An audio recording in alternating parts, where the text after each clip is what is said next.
अब्बास में मार डाला ईरानी नेवी चीफ कमांडर अली रेजा। स्ट्रेट ऑफ हॉर्मुज में हाहाकार, 33 किलोमीटर में सिमटा ईरान युद्ध। ईरानी संसद के चीफ कालिबाफ की धमकी, खार द्वीप पर किया कब्जा तो होगा सर्वनाश।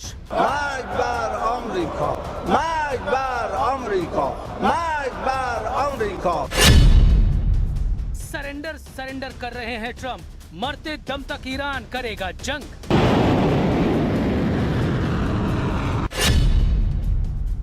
अमेरिका की 15 शर्तों पर भारी ईरान की 5 शर्तें। तेल अवीव में सीरियल धमाके, 24 घंटे में 23 हमले।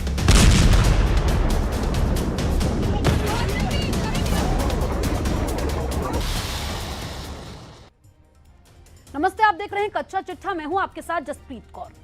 लगता है ईरान युद्ध अब तेजी से अमेरिका और इजराइल पर भारी पड़ता नजर आ रहा है। महज 3 घंटे के अंदर ईरान ने इजराइल के 6 ठिकानों को बुरी तरीके से तबाह कर दिया है, जबकि 48 घंटे का अल्टीमेटम देने वाले राष्ट्रपति ट्रंप अब अपने रक्षा मंत्री पीट हेगसेथ और इजराइल के पीएम नेतन्याहू पर बुरी तरीके से नाराज हो रहे हैं। ट्रंप अब किसी भी कीमत पर लंबा युद्ध नहीं चाहते हैं।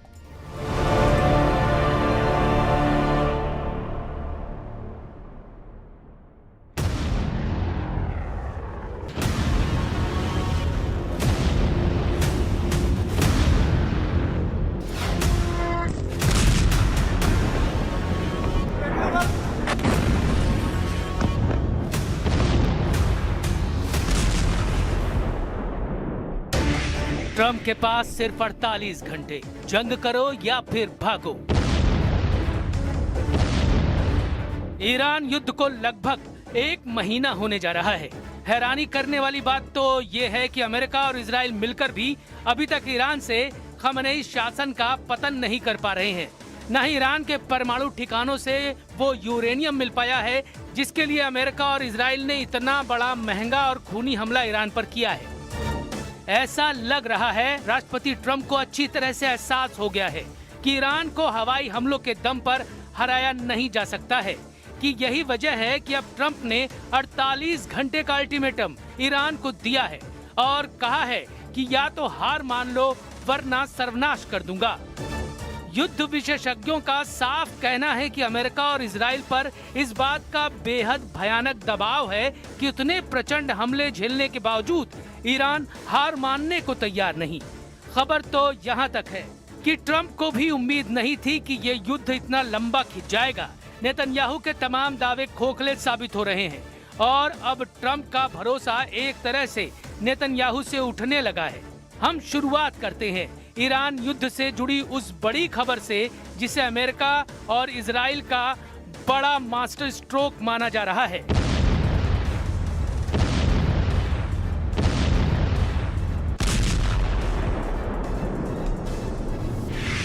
हॉर्मुज में हाहाकार, ईरान के 24 घंटे में 23 हमले।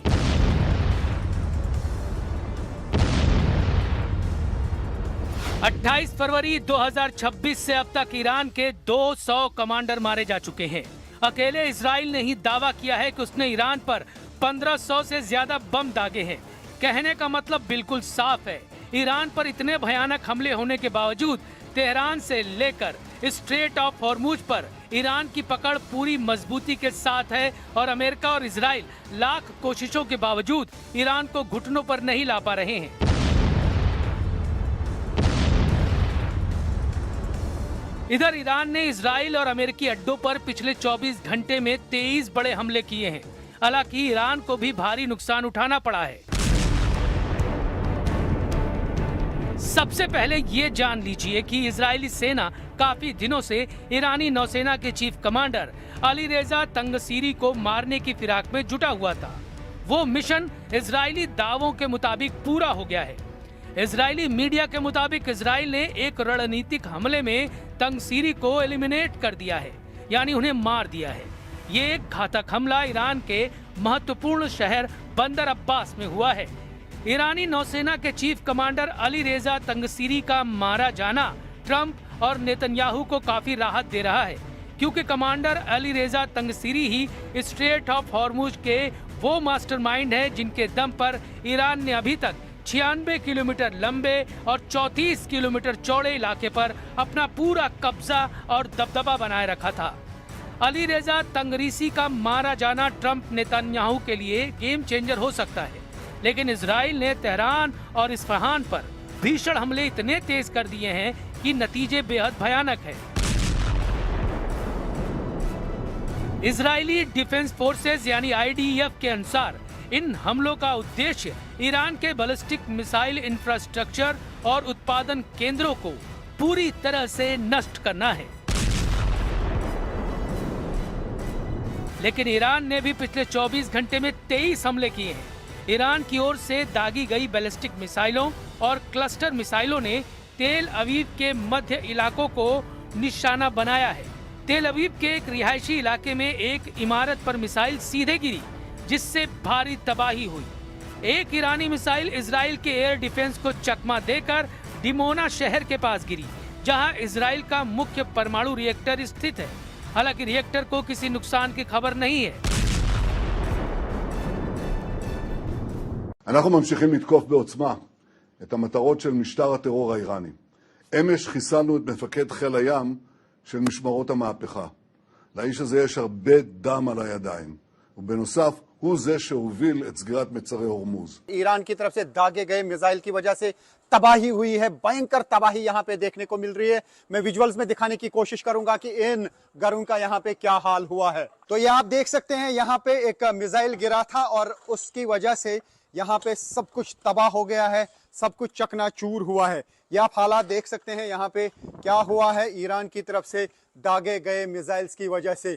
यहाँ सब कुछ चकनाचूर हो जाता है। ईरान की तरफ से लगातार अटैक्स का सिलसिला जारी है, जबकि इस्राएली फोर्सेस भी लगातार ईरान में हमले कर रहे हैं, लेबनान में हमले कर रहे हैं। लेबनान की तरफ से भी लगातार हमलों का सिलसिला जारी है इस्राएली फोर्सेस पर, और अभी इस्राएली फोर्सेस को भी नुकसान पहुंचा है हिजबुल्लाह की तरफ से, जो लगातार अटैक्स किए जा रहे हैं। आप यहाँ पे देख सकते हैं ईरान के रिकॉर्ड तोड़ हमले, 15 शर्तों पर भारी 5 शर्तें। ईरान की इस्लामिक रेवोल्यूशनरी गार्ड कॉर्प्स ने जवाबी कार्रवाई का नया रिकॉर्ड बनाया है। IRGC ने ऑपरेशन 2 प्रॉमिस 4 की 81वीं लहर में 70 से ज्यादा इजरायली ठिकानों पर प्रिसीजन गाइडेड मिसाइलें दागी हैं। हैरान करने वाली बात तो यह है कि ट्रंप प्रशासन द्वारा पाकिस्तान के माध्यम से ईरान को भेजी गई 15 सूत्रीय शांति योजना का मकसद युद्ध को समाप्त करना और ईरान के परमाणु और सैन्य ढांचे को पूरी तरह से नियंत्रित करना है।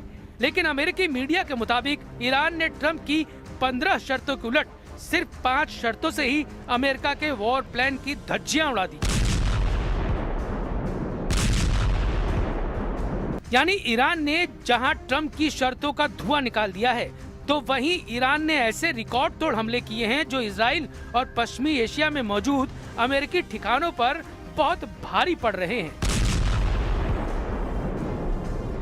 IRGC के पब्लिक रिलेशंस विभाग ने यह दावा किया है कि उनकी इमाद, कियाम, खुर्रम शहर 4 और कद्र मिसाइलों ने इजराइल के हाइफा, डिमोना, हाइफा के पास अल खुद्दिया और तेल अवीव के उत्तर और दक्षिणी इलाकों को निशाना बनाया।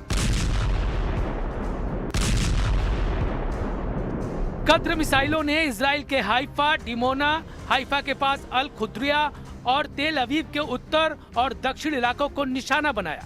IRGC का दावा है कि पिछले 3 हमलों के बाद इजराइल के हताहतों की संख्या अब 2500 से ज्यादा हो गई है। बयान में कहा गया कि IRGC और ईरानी आर्मी अब राष्ट्र के रूप में खड़ी हो गई है और पूरा देश ईरान की रक्षा के लिए तैयार है। ईरान का ये भी दावा है कि 700 मिसाइलें और 3600 ड्रोन हमले किए हैं। सऊदी अरब में अमेरिकी सुविधाओं और संपत्तियों पर नए हमलों की खबर आई है। ईरानी मीडिया प्रेस टीवी ने रिपोर्ट किया कि सऊदी अरब में अमेरिकी ठिकानों को फिर से निशाना बनाया गया है। स्थानीय सूत्रों के मुताबिक पूर्वी सऊदी अरब में प्रिंस सुल्तान एयरबेस पर ड्रोन हमलों के बाद जोरदार धमाकों की आवाजें सुनाई दी हैं।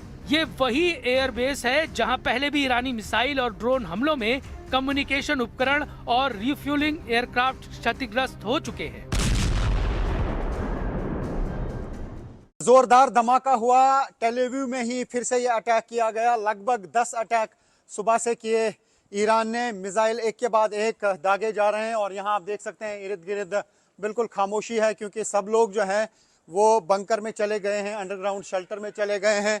तो ये आप देख सकते हैं कि यहाँ पे इंटरसेप्ट किया गया है मिसाइल को, यानी इसी और जो है निशाना था, 2 जगह पे इंटरसेप्ट हुआ है। ये देख सकते हैं आप, ये एक और निशान है, यहाँ पे भी इंटरसेप्ट हुआ है मिसाइल और यहाँ पर भी। तो ये आप देख सकते हैं कि लगातार मिसाइल अटैक ईरान की तरफ से लॉन्च किए जा रहे हैं। काफ़ी सारे मिसाइल इंटरसेप्ट हो रहे हैं, लेकिन काफ़ी सारे मिसाइल जो हैं वो हिट कर रहे हैं, जिसकी वजह से तबाही हो रही है।